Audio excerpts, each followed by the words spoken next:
Una Gir Gadhada road ઉપર સર્જાયો અકસ્માત। બાઇક અને ટ્રેક્ટર વચ્ચે સર્જાયો અકસ્માત।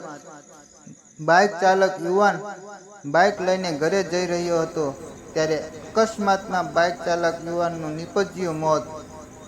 ટ્રેક્ટર ચાલક યુવાન અકસ્માત સર્જી નાસી ગયો।